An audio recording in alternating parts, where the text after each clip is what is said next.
দেখো ভাই, এসি ঠিকঠাক ঠান্ডা হচ্ছে না। ক্লায়েন্টের বাড়ি বেলঘরিয়া এক্সপ্রেসওয়ে বা দিল্লি রোডের কাছাকাছি।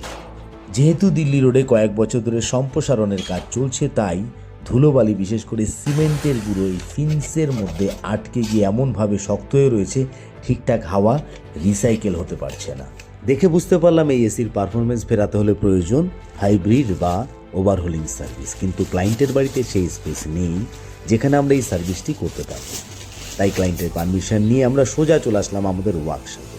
বেশিরভাগ এসির আউটডোরেই ফোম একবার স্প্রে করে জল এবং হাই জেট পাম্পের প্রেসারের সাহায্যে ভালো করে 2 থেকে 3 বার ধোয়া হলে এসির ফিন্সগুলো প্রায় নতুনের মতো চকচকে হয়ে যায়।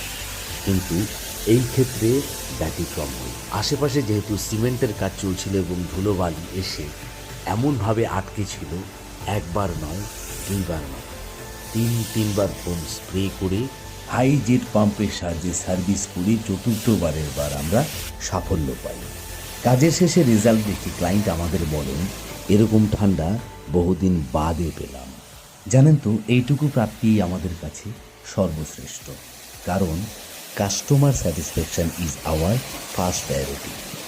ভিডিওটি সামান্য ভালো লাগলেও আমাদের মোটিভেট করার জন্য লাইক, কমেন্ট, শেয়ার এবং ফলো করবেন।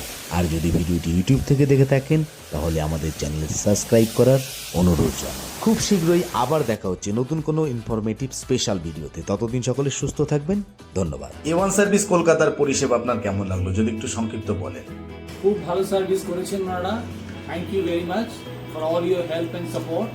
আপনারা সময় মতো এসেছেন, খুব ভালো সার্ভিস করেছেন, আর we are very happy for that. যেরকম কাজ বলা হয়েছিল ওই রকম কাজ পেয়েছেন আপনি? যা বলেছেন, যা কমিট করেছেন, সেভাবেই আমরা কাজ পেয়েছি as per our expectation, and thank you very much once again. Thank you sir. A1 Service Kolkata, always A1 in AC service.